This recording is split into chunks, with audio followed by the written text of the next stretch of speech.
1 minute to the show. Okay. Well, put your mic on, Okay. and it's only 1 minute till the show. Okay. So what would you do if you had to, well, Supercross is over. Yeah. You and I were the big winners of our fantasy group. That was I fun. know, that was fun. What would you do if Barsha was racing this week and you had to, would that affect you? And in other words, you had him in your top 5 several times throughout the season. Yeah. Would it affect where you put him this week? Voted? The way you put him, yeah. It wouldn't affect the way I voted. Not vote, but where you put him in the top 5. Would I put him in the top 5? Yeah. Yeah, probably. I don't think that he was punished Severely enough? severely enough. Yeah. I don't think probation works, and I don't think a monetary punishment works either. Yeah. Because it's not enough. Something's got to be done, and he's got an attitude, bad attitude about it. Yeah, that's what made it worse was the interview afterwards. Yeah. A lot of people said, oh, well, he owned it. Doesn't make it right.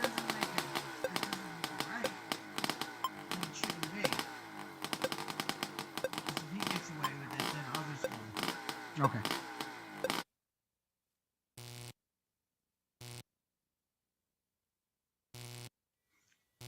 You're live. You're watching Vintage Motocross Q&A. On tonight's program, we've got a Next Time Try This segment. We'll be talking about a wire loom. We've also got a moto showcase, an incredible 1975 Honda CR125. In the Here's the Problem segment, we've got your questions coming in. What's it worth? We've got trivia coming up tonight, a chance to win a new book by Keith Geisner. And in the Just How I See It segment tonight, where I'd like you to put in your comments throughout the show, I would like to know more about your thoughts on KTM bringing back Ryan Dungey and bringing Antonio Cairoli to America. I think it was a really good marketing ploy on KTM's part. They've been doing something between building bikes and doing a lot of advertising and different things to get the people more interested in KTM. And I think the people at the top said, you know what, maybe if we bring back Ryan Dungey and we bring Antonio Cairoli to America, maybe we'll get some people out, more people out to see the race, more people interested in the brand. I'm going to be looking forward to seeing your comments throughout the show. Susie is here with me. She'll be telling me about what you are saying. We'll have all that and a whole lot more coming up on Vintage Motocross Q&A.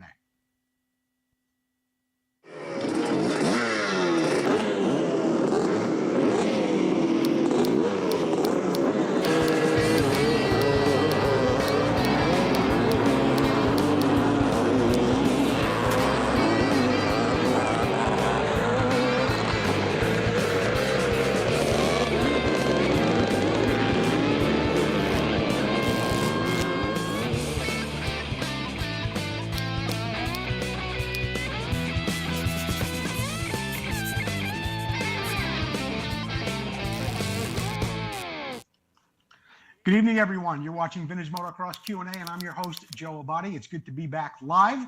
Jordan was away. I was away. Jordan was in Hawaii in a beautiful tropical paradise. I was in a culinary paradise called the great state of New Jersey. It's good to be back here live, and I hope you enjoyed our shows the past 2 weeks with the Rodney Smith interview, as well as the International Motocross Museum interview, where we had Gunnar Lundstrom, Dave Arnold, and Tom Miller on the show. We'll be talking more about the International Motocross Museum coming up in the near future. But right now, let's get on with the show.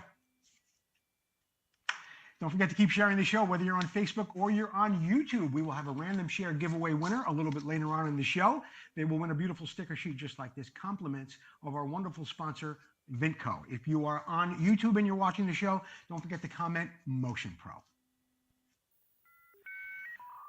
Our YouTube channel is going really, really well. We could always use more help. Get over there and please subscribe to our YouTube channel. You can see all the shows we've ever done at Vintage Motocross Q&A, including all of our wonderful interviews. When you subscribe to that channel, you'll get a little alert just like this. Tells you when we're live. That's the best way you can watch all the past shows of Vintage Motocross Q&A. And how are the experts watching the show? How are the pros watching it?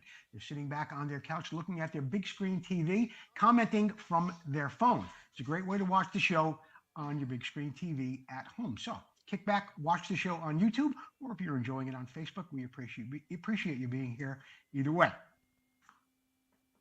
I want to thank our sponsors, Motion Pro, Vinco, Racer X, Preston Petty Products, Full Circle Racing, Bills Pipes, Northwest Mako CZ, and of course, Sunrise Vapor Blasting. In the Next Time Try This segment tonight, I want to talk to you about your wire loom on your bike and how sometimes it can become unsightly, or if you're going to buy a bike, there's something you should consider when you look at it. Many times you'll see wires taped up like you see it here in the picture. Now, tape might be a good temporary fix, but it's not a great way to keep out moisture and water from getting down into your ignition and wreaking havoc with that a little bit later on. If you're either restoring a bike or rebuilding a bike, what you might want to do is use the correct PVC wire loom. Other guys have used methods like this where they use shrink wrap to put wires together and then they just tape over that as well. But the best thing you want to get is buy yourself some wire loom just like this, okay? It is made of PVC and it comes in different diameters. You could order it, it either comes in inches or it comes in millimeters, be it 8, 10, 12, depending on how many wires you have in your bike. You can buy this, and a lot of people miss it because they don't realize it's called PVC. It's called PVC, and you could put it on over your wires, your 3 or 4 wires that you have on your bike, put it down into your ignition area with a nice rubber grommet that looks just like that, and you'll have a nice, neat, stock-looking finished piece. This way your bike is really well protected, and it's going to look great doing it. I want to thank Sal Scarpa for suggesting that we bring that bit of information to you on the show. What do we have next, Jordan? Vinco. You know, Vinco's into a lot of different things now, and they're even offering some street bike parts, vintage street bike parts. They've got a Kawasaki H1 500, 69 through 75 KH500 connecting rod kit. And I imagine there's 3 rods in that kit because it's a 3-cylinder bike. Anyway, just $139.95 available at Vinco. It does come with a heavy-duty forged steel connecting rod, the crank pin, the big end bearing, the wrist pin, and of course, the thrush washers. Just $139.95, Susie, available at where? Vinco.com. Gotta be a little quicker on the draw, Sue, when I ask you questions. What do we got next there, Jordan? The Moto Showcase. Got a beautiful bike coming to you tonight. I actually featured this bike on the show at some point. I forgot. Oh, you know what it was?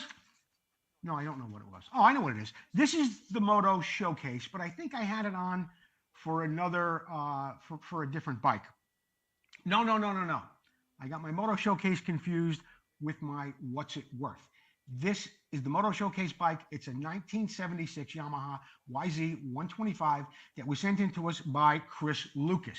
Now, Chris Lucas, Dylan Lucas, they've been very, very generous to us here at the show, sending in some pretty amazing bikes. And this is Chris Lucas's YZ125C. I'm going to read to you a little bit more about it while Jordan goes through the slides. Late 75 on a practice day in Puyallup, MX. It was the weekend after the Trans Am. A kid showed up on a YZ125C. I had a 125 Husky at the time. The kid asked me if I wanted to trade bikes for a few laps. After I was riding that YZ125, I did not want to get back on my Husky 125. Flash forward 40 years plus, I was at a swap meet and found a new pair of K&N air filters for a 76 YZ125C. So with that in my memory of how nice that YZ once was, I started to track down a bike. The first thing I did was I found the Shinobi water-cooled kit. Well, you really find the parts backwards, huh? Chris, you found air filters, which are really, really hard to find for a YZ. But then you go out and find a Shinobi kit first, which is nearly impossible. Anyway, but I digress. He goes out and he gets the water-cooled kit. I bought a complete YZ125C off the web. It was a good runner, but the frame was junk. I found a nice C-model frame, and it didn't have any repairs. I had the motor completely rebuilt. I added an HP ignition, Racetech rebuilt shock. I went with YZ75 250 forks over the stock ones. They're lighter and they look much better. I use the YZ125X swing arm. The plastic are translucent. It is from DC. Buchanan built the wheels. My son Neil painted my tank. He paints all my YZ tanks. The pipe is a PFR designed for a 74 YZ125, but I made it work, and it really does perform very, very well. A lot of the NOS parts came from Speed and Sport Yamaha. There was also a lot more custom parts made for this build. It's funny how a lot of my builds start with the idea or memory from many years ago. And in this case, it was just a pair of air filters that I found that led to this bike.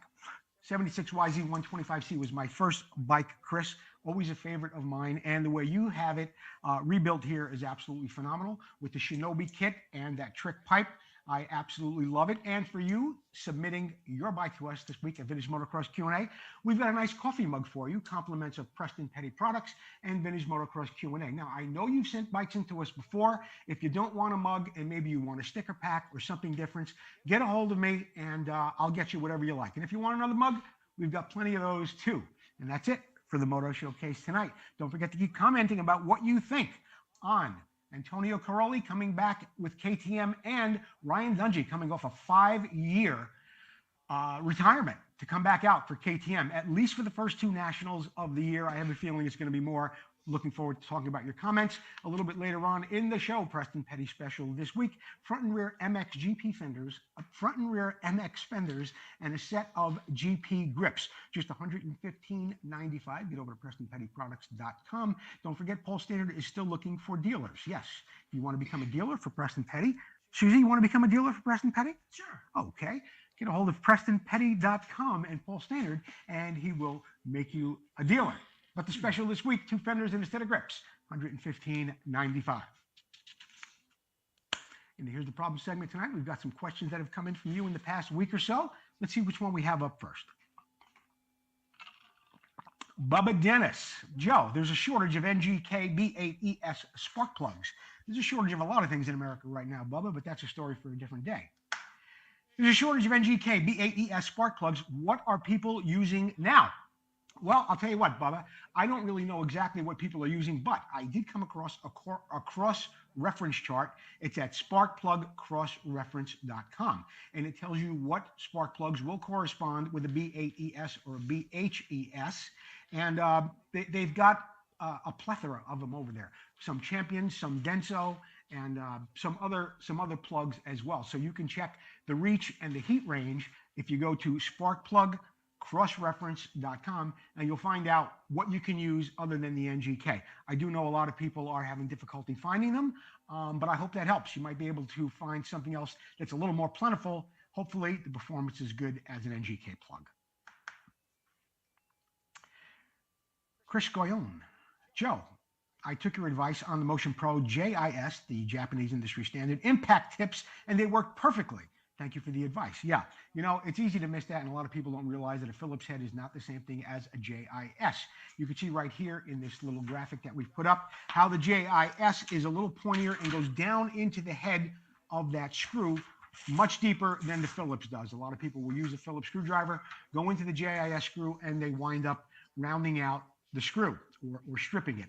It's especially a problem if you have screws that are in there really, really tight and you go to use one of those little impact tools and you go to give it a whack with a hammer, and guaranteed you're going to strip the head at that point. So Motion Pro does supply the JIS impact screw tips. It's a great way to go, and it's always nice to hear from our listeners when they tell me that they've tried something that I've recommended and it actually worked so well. Thanks, Chris.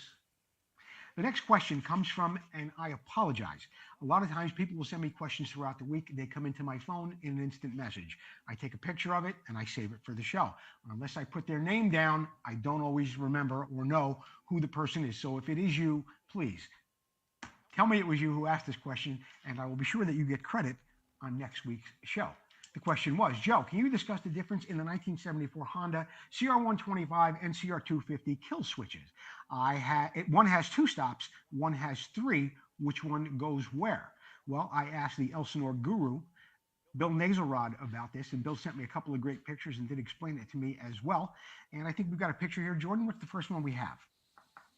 Well, this is the comparison, okay? It's a used switch and a new switch, but I can tell you that the 125 has a run and an off position. That's it. The 125 has a run and an off, and the 73, 74 CR250 has 3 stops. It has an off, run, off. So you're looking on your bike and you got a 250, you should have 3 stops on that kill switch. If you have a 125, 74 only, it would be 2 stops, run and off. 75 CR125 went to a button after that, and it stayed with that forever till today. It still has the same switch on it. But anyway, that's how it goes. 250, 3 stops. 125, 2 stops. Thanks for the question, whoever you may be. Hello, this is Donnie Hansen. You're watching Vintage Motocross Q&A, and we'll be right back.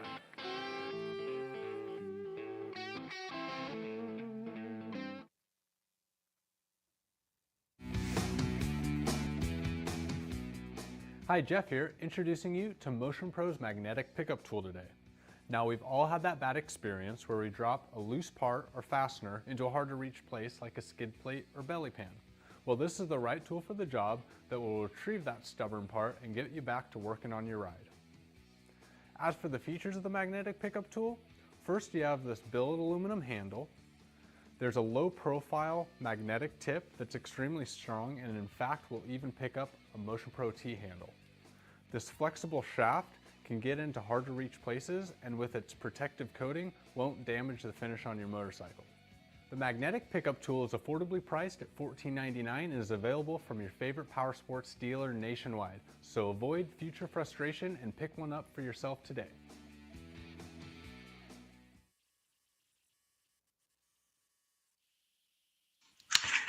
In the What's It Worth segment tonight, which I got confused earlier with the Moto Showcase bike, we've got a really nice bike coming up. And this is the segment of the show where I ask you what you think this bike recently sold for. I did have this bike on the show previously. It was in the Moto Showcase. It has recently been sold. I'm bringing it to you right now. It is a 1975 Honda CR125M. The location was Arizona, and it sold on February 22nd, 2002. It's an absolutely incredible looking machine. I am going to read to you all about it. Jordan's going to go through the slides. 1975 CR125M complete rebuilt racer. This bike was stripped down to the frame, the engine removed, and it was sent off to factory edge.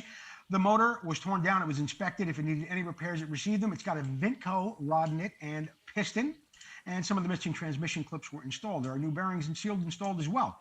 We then sent the engine, covers, cylinder, and head for Cerakote and powder coating. Then gave the transmission a micro polish finish. The stock carb was vapor blasted and rebuilt. The frame was inspected and sent out with the tank to Condello Customs for powder coating. I sent the hubs and brake plates to W in California for their vintage restoration service. The hubs were restored and laced up with silver rims, and they have XL rims on it. All of the hardware from the bike was plated by Save On Plating in Phoenix, Arizona. Boy, this guy did a description of the bike. He really plugged everybody who helped him with it, and that's nice. I used the following products on the service for the build. Engine rebuild by Ryan Wilson at Factory Edge. Vintco for the engine parts, bearing seals, and cables. Remix for various parts. VMX Racing for the fenders and other graphics. Bike graphics, Dunlop tires, Renthal chain and grips. Mica metals for the handlebars. The vintage Olin shocks were sent to Chris Alamangos at VintageMX.com for rebuilding. It's got a 73 CR250 set of forks on it. It's got billet machine triple clamps from Advanced Machining, a DNR, Dallas Nyblood countershaft sprocket, a billet ignition cover, got a front hub from a 74 CR250M for better stopping power. It's got an aluminum swing arm from Carl Landris Products, a Cerakoted DG custom pipe, and a custom rear brake torque arm. Compliments of Phil Denton Engineering. A lot of custom parts in this bike and beautiful craftsmanship on it. What do you think it sold for? $8,000. $9,000. You think somebody went for over $12,000 on this bike? I bet you between buying it and doing all that work, there's over $12,000 into it. This bike sold for $10,000. $10,000 on eBay. I'd like to know who got the closest without going over.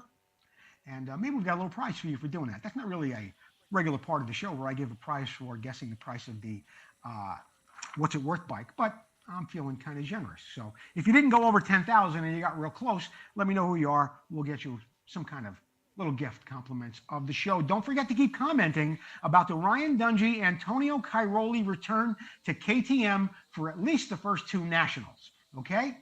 Cairoli, 9-time world champion. Dungey, 8-time national champion. 4 in Supercross, 4 in nationals.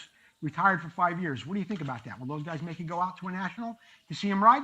I'd like to know more about it. We'll be talking a little bit more about it a little bit later on in the show, Susie. Don't forget, Full Circle Racing still has that great offer. Powder coating your hubs. They'll clean them, disassemble them, blast them, mask them, and powder coat them. $50 a hub in either gloss black or satin black for just $20 more. Tom will make them any color in the rainbow. Get a hold of Tom McAllister at Full Circle Racing. And I want to thank Tom for sending me this new shirt that fits me so well, like an After Six suit that is worn by many, many hosts of television shows. Thank you, Tom McAllister. Did you know that there was a company called Skunkworks It was a little company back in the 70s, and they came out with one product that was really, really good. You could see it. I think you could see it in one of these slides. If not, I'll tell you about it, and you probably know what it is. It was called the Skunk Works induction system, and what it did was it gave you this intake tube that you could put onto your Kawasaki KX125. Now, that little Kawasaki at the time came with a 26 millimeter carburetor, wasn't really very big. And after you put that Skunk Works tube on there, you were able to put a 30 millimeter, a 32 millimeter, whatever it might be. Another idea that Skunk Works had at the time during the suspension revolution was this suspension kit, okay? And it was kind of a progressive suspension thing where you'd add it to your swing arm and it would give you a whole bunch more travel than you actually had, and it kind of was a progressive feel to it. I don't recall seeing many at the track at the time. I don't really recall anybody looking for them now as far as restoring bikes. They also, and I've never seen one of these, not for sale or at the track, but if you look at the front of this bike, it's got something up there that has a single shock on the front as well. So while a lot of people are looking for those Skunk Works intake kits for the Kawasaki KX125, I don't know if anybody's looking for these suspension kits that Skunk Works made back in the 70s. I think they were around from like 74 to 77 making the suspension kit like this. And then after that, the monoshock was involved, forks got longer, suspension was moved up on the Suzukis and of course on Hondas in 79 and stuff like that. But did you know that there was a company called Skunk Works and they came up with a suspension kit like that? Well, now you know.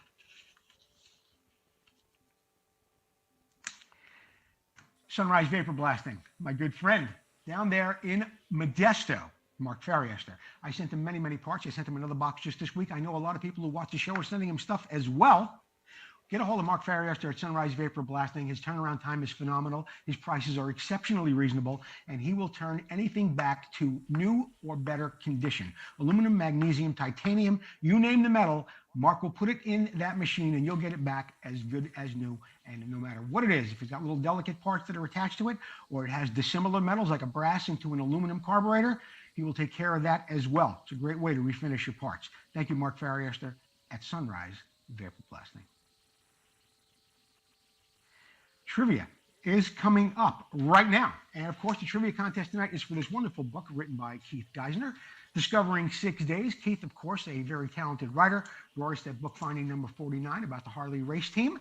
But right now, we are going to ask the question, and here it comes. This is a call-in, too. Don't forget. Call-in. We'll give you the number in just a second. Who were the first members of the American Motocross the Nations team in 1971? There were 4 guys. Who were the members of the first American Motocross the Nations team in 1971? Extra credit if you could tell me what country they raced that race in. Who were the 4 guys? Where did they race? 1971. They were Americans, but one was a transplant from another country. You told me it was 1973. I'm sorry, 1971, Susie. Oh, Anyway, it's 71. who were the first 4 guys on that team? Call in now. 925-234-8181, 925-234-8181. First person that calls in and gets it right will win this book by Keith Geisner, Discovering 6 Days. Just how I see it segment tonight. I've been talking to you about it for the entire show. And I think it's a really great publicity move by KTM to bring back Ryan Dungey and bring Antonio Caroli to America to race for KTM. Now, Dungey, of course, a very accomplished rider here in America, 8-time champion between Supercross and Motocross, and Antonio Caroli, 9-time world champion. His career speaks for itself, but he wants to come to America. He wants to race motocross here, and I think it's a great way for KTM to get out there with a little bit more of an international flavor here in America. I'm just wondering if you folks out there will go out there. You want to see Dungey ride again? You want to see if Caroli could stack up against our talent here in America? How do you think it'll be against guys like Eli Tomac and some of the others, huh? Jason Anderson? Maybe Justin Barsha. Let's hear from you guys. I want to hear more about the Dungey Caroli return here on American soil. Coming up. Susie will be reading it off to me a little bit later on in the show. Or maybe if she's got some now, she could even tell me. No. Anybody calling for the trivia? No. Nobody calling in for the trivia tonight? Not yet. Come on, guys. Who were the first 4 Americans to represent America in the motocross nations? Call me at 925-234-8181, 925-234-8181. Susie standing by, waiting for your call. The winner's going to get that great book, Discovering 6 Days. We're going to take a commercial break. Don't forget to keep sharing the show, whether you're on Facebook or you're on YouTube. We'll have the winner of that when we come back, and hopefully the winner of our trivia contest. We'll be right back after this message.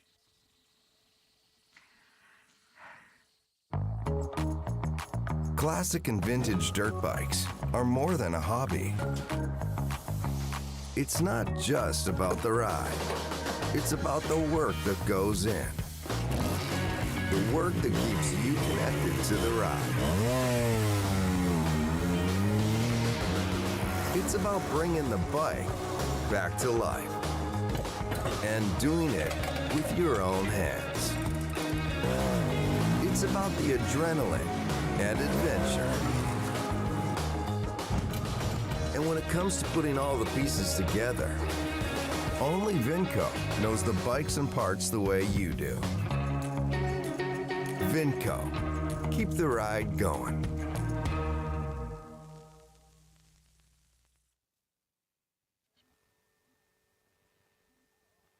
All right, we are back, and as promised, we have tonight's random share giveaway winner. It is Chris Goyon.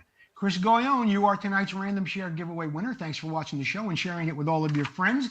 Get a hold of me, Chris, and I will get you a sticker sheet just like this. Compliments of Vintage Motocross Q&A and, of course, Vinco.com. We still don't have a trivia winner for tonight's trivia contest. Who were the first 4 Americans that represented the USA abroad in the motocross nations? Who are they? Want me to give you a hint? One of them was from Sweden, actually. He was a transplant. He'd been in America about 5 years, so America put him on their team. Who are those 4 guys? Winner gets Discovering 6 Days, book by Keith Geisner. Okay, this week in motocross history is brought to you by who, Susie? That's right, Racer X, one of the finest publications on your newsstand now, also available online. Don't forget to see our ad in the back of every issue. This week in motocross history, we're going to go way, way back to 1937. I want to wish Ralph Tiblin a very happy 85th birthday. Future FIM motocross world champion and U.S. motocross pioneer, Ralph Tiblin was born in Sweden. He would become the 250cc European champion in 1959, and then the FIM 500cc world champion 2 times, 1962 and 1963. He also finished on the podium for several seasons after that. When his career ended, he became a training guru and ran the Husqvarna International Training Center in the 70s in Carlsbad, California. He also teamed up with fellow Swede expatriate Gunnar Lindström, who was one of the four riders in the trivia contest to win the 1972 Baja 1000 in the motorcycle division. Gunnar Lindström. 1973, what do we got going on, Jordan? Cherokee MX Park in Opelousas, Louisiana. Hosted the second round of the 1973 AMA National Motocross Championship. In the 250 class, it was Jammin' Jimmy Weinert who brought Kawasaki their first 250 national win, followed by Suzuki-mounted Rich Thorwaldsen, Yamaha-mounted Barry Higgins, and Honda's Dwayne Jones. I hesitated there on a name purposely. Don't forget to call in 925-234-8181 for tonight's trivia contest. 1989, my home state, the great state of New Jersey, hosted the Meadowlands Supercross. The win went to Jeff Stanton in the 250 class. Damon Bradshaw topped the 125 class. Honda Stanton topped Mickey Diamond's career best second in Supercross on his Yamaha, as well as Suzuki's Johnny O'Mara, who was third. Yamaha's Bradshaw would better Honda's Mike Kudrowski and Suzuki's Denny Stevenson. Yeah, 1989. Supercross in New Jersey. And that's it this week in motocross history. Don't forget, somebody's got to call in. Tell them to call in. 925-234-8181, who were the first 4 gentlemen that represented America in the motocross nations. We got Give some me parts of answers on parts of answers. You got to call in with the whole answer. I gave you 25% of the answers already. I told you Gunnar Lindström, and I hesitated on another answer during the MX history segment. That was one of the answers. Come on, guys, you could do it. we've got some announcements. The announcements are brought to you by Bill's Pipes. Don't forget to get a hold of Bill's Pipes on Facebook. All their information is there. They're making some great pipes there. I want to thank my friend Randy Scott and, of course, Bill Severus of Bill's Pipes for being a sponsor of the show. Excuse me.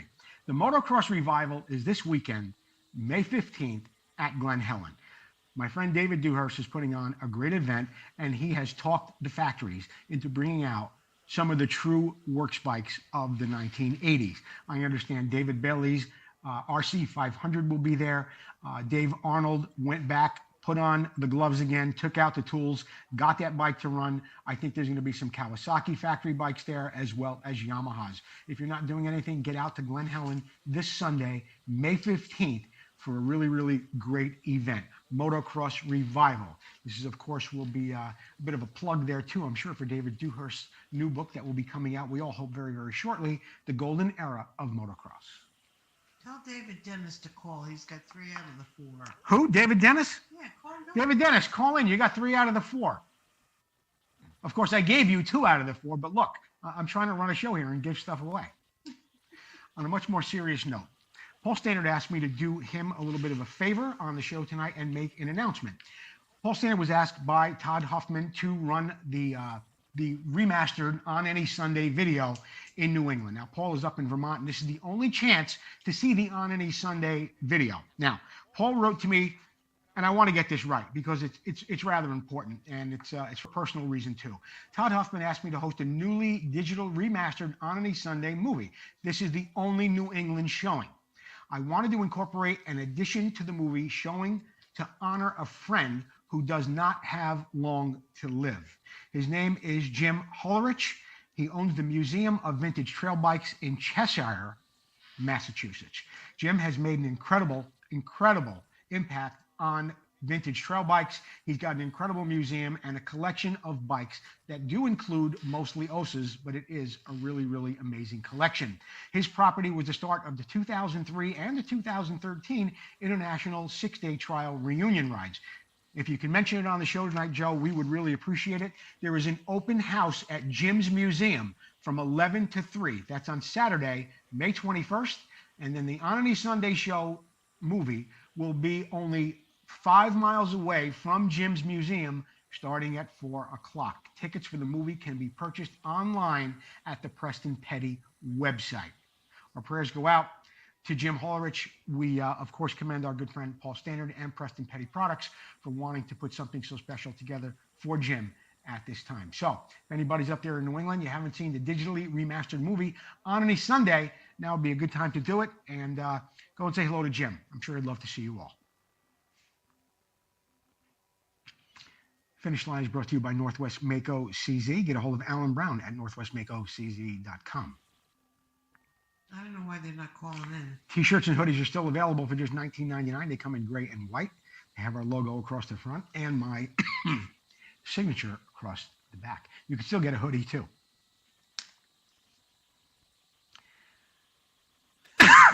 Any comments on the Dungey Cairoli return? No comments. Nobody cares about Ryan Dungey coming out of retirement at, I think, 32 years old, or Cairoli getting over here to America. He might whip some American butt on that KTM. Nobody has anything to say about that. Well, I think it's great for the sport. I think it's a good move by KTM, and that's just how I see that. I would like to hear somebody call in to area code 925-234-8181 to win this great book, Discovering 6-Day by Keith Geisner. Who'd you say had 3 out of 4? Deemer has. Who? John Deemer has it. Jonathan Deemer has 3 out of 4? Yeah. Jonathan Deemer, call in. 234-8181. 925-234-8181. Jonathan Deemer, call in. David Dennis. Or David Dennis. One of you guys call in. The first one to call in is going to get this book. If you get 3 of them right, and I already spotted you 2, I'm still going to give you the book. Come on, call in. 925-234-8181. Somebody has called in. Hello.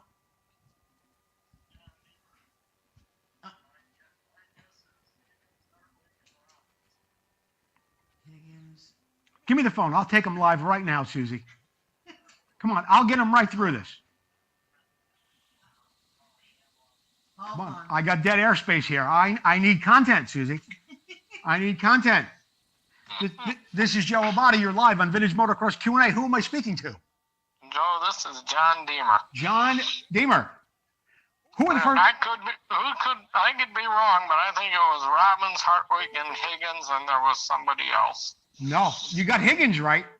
And who did I mention before? I mentioned somebody else's name before. He was a transplant from Sweden. Ralph Tiblin or something like that. No, it wasn't Ralph Tiblin, although he was from Sweden too. Okay. I'm gonna. I just tuned in, so I didn't catch who you were talking to. All right. So. Well, here's what I'm gonna do. I'm gonna take the next caller and see if they get it. Well, I hope they do, my guy.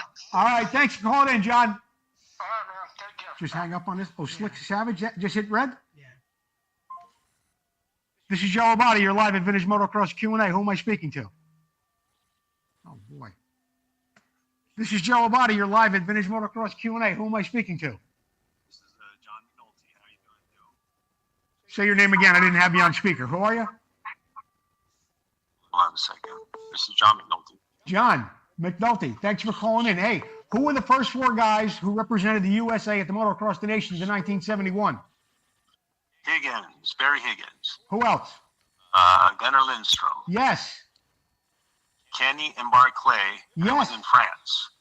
You're right. Brian Kenny and John Barclay, and it was in France, and there's a picture of them. Great job, Mr. McNulty. Thank you for calling in. We're going to get your address, and we're going to get you a copy of Discovering 6 Days by Keith Geisner. I appreciate that. Thanks, Joe. Thank you so much. Hang on, Susie will be with you in a second. I can't believe how difficult it has become to give away free books on this show. But maybe the question was a little tough. Anyway, I appreciate everybody calling in and playing along. And Jordan, what do we got up next? Vintage Motocross Q&A sponsorship opportunities are still available. Get a hold of me. I'll get you a proposal package. We just put a new one together. We've got a special for people who have want to do just a short-term sponsorship, see if it works, and then they can roll over into something bigger. But I got a special rate for people who are first-time sponsors who want to do a little short run, and if it works, they can go on to something better. So get a hold of me. I will email you a sponsorship proposal package. It's very informative and fun to watch.